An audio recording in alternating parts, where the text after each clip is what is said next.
The UK Border Agency is at war with smugglers in the ports and airports. You don't have to say anything. Get that out of my face. Coming up, officers in Manchester meet a man who isn't making much sense. Have you had a few drinks on the plane? Yeah, One or two? Aye. All right, okay, that explains a few things. A cigarette smuggler in Gatwick is caught with his trousers down. Now, you knew they were in there and you saw me put them back, but you still didn't tell me. And when Gary questions a man on a student visa, 25, just make that up now.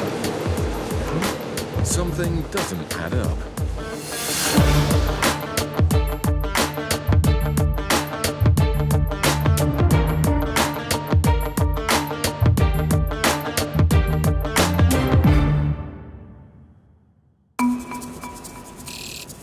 At Manchester Airport, a flight has just arrived from Dubai. Border officers and immigration have stopped a British man who's lost his passport. They've let him into the country, but want customs officers to speak to him. He's turned up without a passport. He came off to Dubai. He's been drinking and he's arrogant, is the word they used. But I'm sure you'll be able to cope with that. 99152. Thank you, Chief. With the man's rather unusual behaviour, border officers in immigration have suggested searching his bags. He didn't seem that drunk. He looks completely out of it. Yes, sir. I want to go to Soidful, you know. You want to go to Soidful, you know Soidful? Salford? Yes, Yeah. Salford. Yeah, Right, well, first of all, you need to get out of here. yeah, right. Do you have anything to declare? What do you mean? Do you need to speak? Sorry? I need to any streets? No, No. no, I don't. Where have you arrived from? I come from Dhaka. Right. Yeah, Officers take the man aside for further questioning. Where did you lose your passport? in the airport. In the airport in Dubai. No, Dubai, or I don't know where. You don't know where you've lost it. But I did have it with me. You know, I don't know where. Is it a British passport? Right. Well, I'm going to look inside your bags and I'm Okay, going to no ask you some problem, no questions. Are these all your bags here? This one is mine. Yeah, did you pack them yourself? What? Did you pack them all yourself? Yeah. Do you know what's inside the bags? Yeah. Has anyone given you anything to carry? Anything? No, nothing too bad to carry. Oh, okay. Have you had a few drinks on the plane? Yeah, one or two. One or two? Aye. All right, okay, that explains a few things. I'm Yeah. gonna lie. I'm gonna have to lie. All right. What do you do? Do you work here or are you students? No, I'm no student. Nothing. My family here, right? I just see my family. Right. Where is your home? Fatley. Flatley. Fatley. Like Michael Flatley. No, it's called Fatley. Fackley. Yeah. Which country is that? It's in Bangladesh. Right. In Bangladesh. So your home is in Bangladesh. No, my home is in England. Yeah, You've just said. Where in England is your home? What? Manchester. Right. Okay. Right. My family, my mom. You went to Bangladesh to visit your family. Oh, And how long have you been away? How long? I maybe 4 weeks. 4 weeks. No, I mean 4 months. 4 months. 4 months, yeah. So how long? It's a long time. Yeah, quite long. But what my colleague asked was, Right. do you work in Manchester? Catering. Yeah, catering. Catering? Yeah. Aye. Catering, yeah. Catering was here. Even the simplest question seems too much for this passenger. It could be a long afternoon for the officers. At Gatwick Airport, a plane has just arrived from Nigeria. East Africa is a known source for Class A drug smuggling, and it's up to the UK border officers to stop and question any suspicious passengers. Just put your bags on the bench for me, sir, please. Right. Just ask you a few questions first of all. Okay, so you started your journey in Nigeria, is that right? Lagos, Dubai to the UK. Right, okay. And how long will you stay in England for? I'm leaving at 7 p.m. this evening, 7:05. Okay, and where are you flying on to? Netherlands, Amsterdam. Okay, and what's the reason for your trip to Amsterdam? Vacation. I'm on vacation. I'm just traveling through Europe. Do you have friends or family in Amsterdam? No, Are you- hotel reservation. and you're not travelling with anybody else? Just me. Okay, what's your occupation in Nigeria? IT consultant. I used to live in the US. So from Amsterdam then, where are you going? Zurich. Going to Zurich? Okay, so how long will you stay in Amsterdam for? Just one day. And then you'll fly on to Zurich? Yes, and I take a train back to London.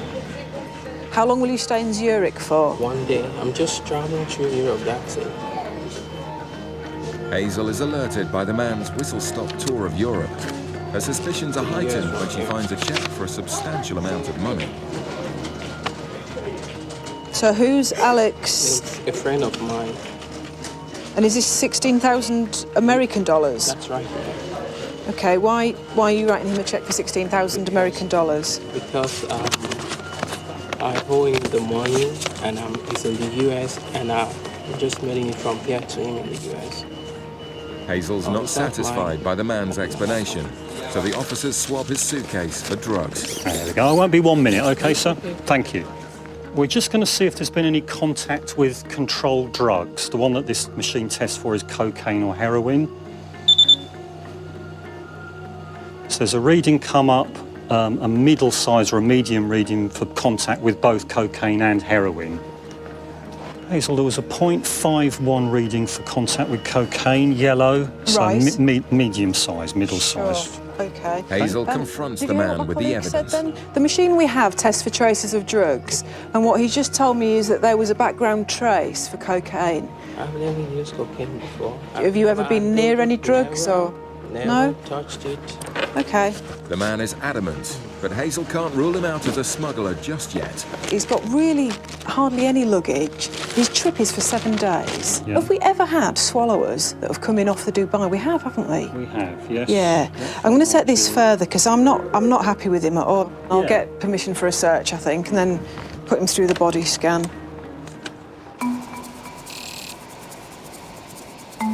In Manchester, officers are still trying to get some sense out of the inebriated passenger. Okay, what's this then? This one. No, nothing bad, man. You Right. take it, man. It's all yours, man. You take it. All right. You're happy. No, I'm not, I don't mind. It's nothing bad. Fruit. Yeah, yeah, I mean fruit, yeah. Right, you know, you have too many cigarettes. Do you know that? 2 minutes. Yeah. Only 3 packs. You're not allowed 3 packets, you're allowed an allowance of I don't know, 200. man. This is my first time. I Right. swear to God, I don't know. This is my first time anyway. Okay. The officers Oh are my used to God. dealing with all kinds You and are go out satisfied this of the man has exit, just which had a is bit just too there. much to drink. Then, aye.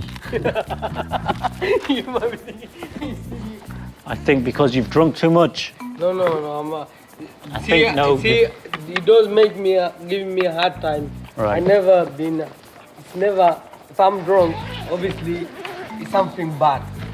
But Right, no. nothing Listen, bad to listen, me. And why should listen to what I'm saying. Okay, bro. You've lost your passport, so you might lose these cigarettes. So I'm sticking them in here, okay? Okay, And bro. put that I in will your- appreciate it, yeah. Don't lose that, I'll never because lose. that's all you've got left, ID-wise.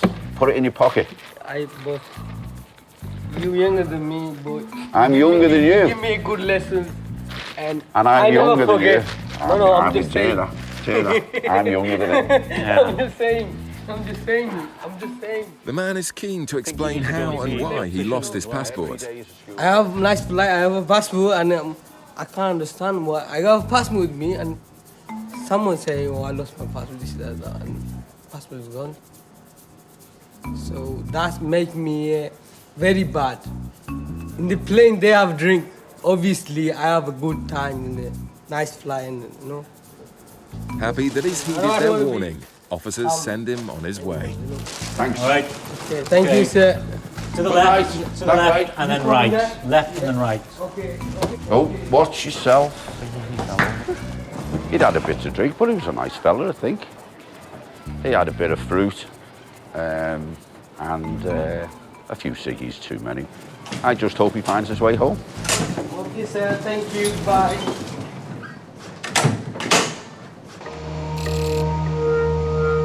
At Gatwick Airport, Hazel's still trying to verify the Nigerian man's story to work out why he's travelling with a cheque for thousands of dollars. And what is it you owe this man the $16,000 for? It's money he gave to me. Is in the US. I'm sending it back because I'm not traveling to the US. I said while I'm in the UK, I'll get a stamp, put it on it, and mail it to the US. But why did you borrow the money from him? I'm a businessman. I just started my business. I need people to give me money to run my business. I'm not completely happy with what he's telling me.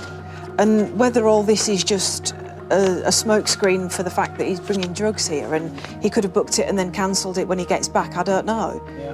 He's been very cooperative so far. I think he's likely to agree to a body scan. So if you're happy, I'd just like to put him through the machine. OK, sir. What I want to do, we've got one last thing we can do. That's okay. OK, and that is to just give you a quick X-ray. The man is put through an X-ray to reveal whether he swallowed any packages. On examination of the images, it's clear the man has nothing inside him. OK, that's fine, sir. Thank you very much for your time and your cooperation. Despite the indicators, the man is innocent and free to go. And thanks to his cooperation, he leaves with plenty of time to catch his connecting flight. Coming up, a cigarette smuggler at Gatwick is caught with his trousers down. Now, you knew they were in there and you saw me put them back, but you still didn't tell me.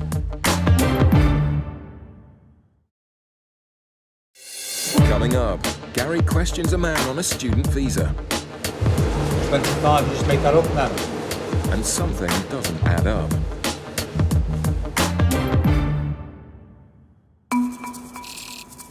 At Gatwick Airport, it's rush hour as scores of holidaymakers arrive back from outside the EU. Husband and wife officers Paul and Hazel are bracing themselves for a busy night. Hello, where have you just arrived from? Turkey. Cigarettes will be their main aim as they look to intercept passengers carrying more than 200. Do you have anything in excess of your duty-free allowance? 1,800 bags. Right, OK, you can only bring 200 back each. And am I going to guess right in saying you've got more cigarettes than that one as well? OK.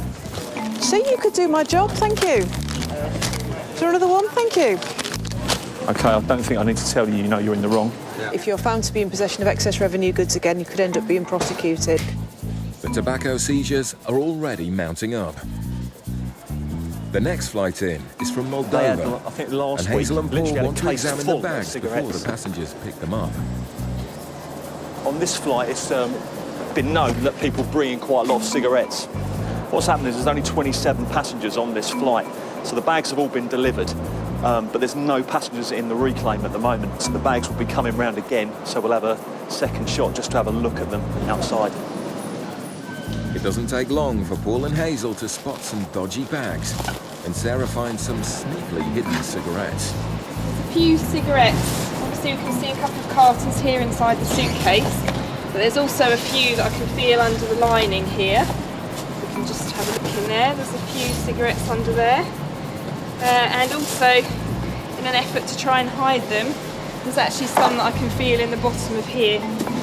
These are, I'll just hold them, a pair of waterproof trousers. Paul heads back out to wait for the passenger to claim the bag with the green trousers. Hello. Hello. Yes. Where have you arrived from? From Republic of Moldova. Moldova. OK, if you'd like to bring your bags in. Paul reminds the man about the rules. There's allowances with regard to cigarettes Yeah. and tobacco. Do you understand that? Yeah, You understand it. And what do you understand those allowances to be? I don't know. You don't know. So it's 200 cigarettes. But Paul knows he's got a lot more than 200. OK, so you've got 600 there, which is 3 times what you're allowed. Yes? Sorry? It's 3 times what you're allowed for 600 cigarettes, yes? Yeah. Do you understand that? Yeah. So you're over by 3. Yes? 3 times. 3 times the allowance, yes? Yeah. Have you got any other cigarettes or tobacco in here? Yeah, I got a couple of more Couple more what? cigarettes. Yeah, but how many? Just 2. Just those? Yeah, maybe more. Maybe more? Yeah. Why didn't you tell me how many? I don't know exactly. I bring this souvenir from my friends. As a souvenir? Yeah. I've never heard of a cigarette called a souvenir before. Because it's expensive. Yeah. They asked me for cigarettes. So how many cigarettes have you got in total? Maybe got here cigarettes. And you've hidden them inside the case? Why have you hidden them in the case? They told me. They told you to hide them. Why? Because you're not allowed to bring them? Maybe, I don't know. Maybe you don't know. Okay. The man's being evasive, and he's yet to mention the cigarettes hidden in the waders. At Manchester Airport, a flight has just arrived from Pakistan. It's from outside the EU, so passengers here are also limited to just 200 cigarettes. But the X-ray identifies a pink box, which officers suspect is well over the allowance. Before I even put it through, I thought the weight for the size is right as well, and the density is right. Right, let's go. The box is put back on the belt, and Officer Az heads out to the reclaim area to see who picks it up. Well, I'm going to X-ray your bags, okay? I'm going to X-ray your bags. So this way. Are you travelling alone? Yeah. And where is it you're travelling from? A young man What was the travelling by purpose himself of your has visit? claimed the box, and Az takes him in for further really? questioning. It's bad news. Do you know what your allowance for cigarettes are? It's 200. 200 cigarettes, one sleeve of cigarettes. How many do you have? 9. How many? 9. 9 sleeves. Okay. I'm going to look inside all these bags now, okay?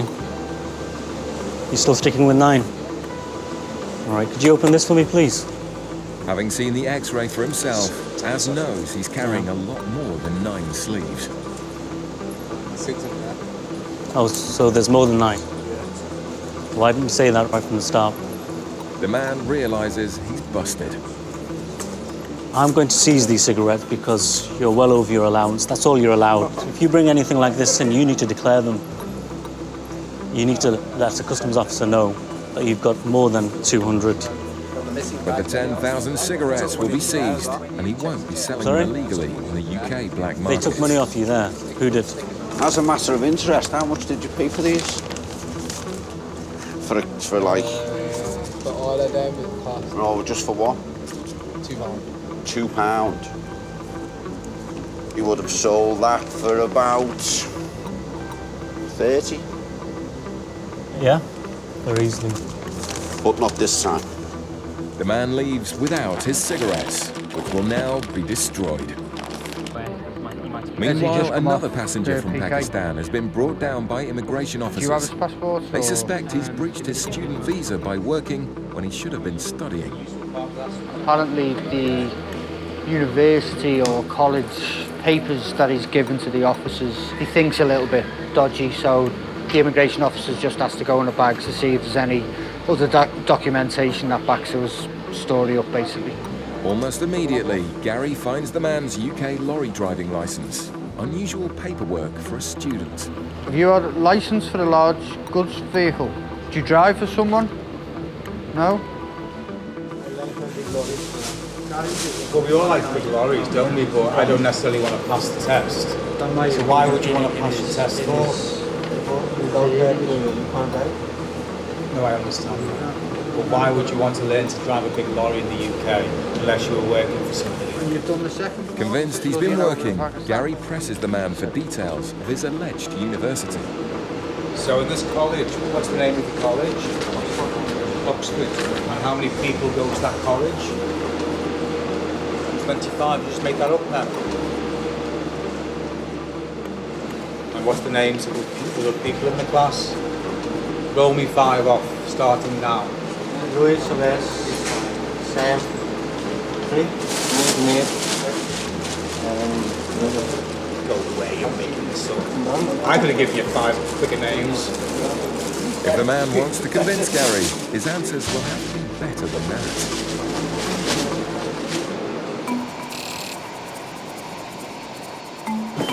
In Gatwick, Officer Paul is still talking to the man from Moldova who's hidden cigarettes in his waterproof trousers. Basically, you get a 200 cigarette allowance. Once you go over that allowance, you forfeit that allowance. So all the items that you brought in today are going to be seized, yeah? You understand that, and I think you knew it before, didn't you? That's why they were hidden. Yeah, they told me. As Paul finishes up his search of the man's bags, Officer Sarah takes him aside for a quick word. If you check the feet of those very large waterproof trousers, there's some in the feet. Oh, is there? The ones in the red bag. Cheeky. Might check the other one. 'Cause I think there might be another one in there. Pop that one back up. Pop that one back up. Sorry, what? Bring it back up. Have you got cigarettes in the bottom of these? I don't know. You do know, don't you? Because you did it. So bring the other pair out. This? Yes, yes, yes.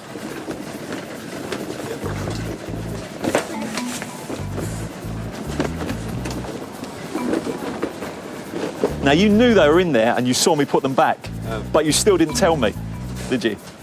I don't remember, but I think you do remember quite clearly. oh my. Paul is far from impressed that the man has tried to deceive him. Hidden in the 2 pairs of trousers are over 200 cigarettes. Now, is there anything else you want to tell me about? No. No? That's it, is it? Check again. It would have been just better if you'd have been honest with me at the beginning, yes? In all, the man was trying to smuggle almost 3,000 cigarettes. Yeah, I have to say, I don't know, I've never seen cigarettes packed like this before. This is the first time for me. He'd hidden them on advice from his friends, but I think he totally knew why he was hiding them. Your passport, and you're free to go.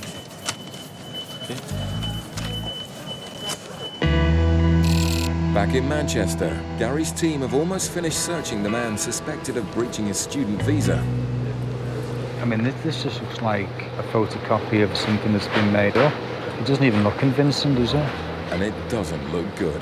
Do you think he'll get landed? Probably temporary admission to come back tomorrow with the rest of the proof that he's been studying. And if he thinks you're onto him, he just wouldn't come back. Well, would he? no, exactly. And the fact that there's information in his bag about he's taken a HGV course in driving suggests to me that he's obviously possibly could be working. Gary then finds some suspicious credit cards that cast further doubt on the man's credibility. It's all a bit strange, but it's not a customs issue. But the search has found no evidence of drugs, so the man is taken back up to the immigration area. He'll be given 24 hours to prove that he's returned to the UK to study, or he'll be removed. The next day, the man suspected of breaching his visa by working in the UK returned voluntarily to Pakistan.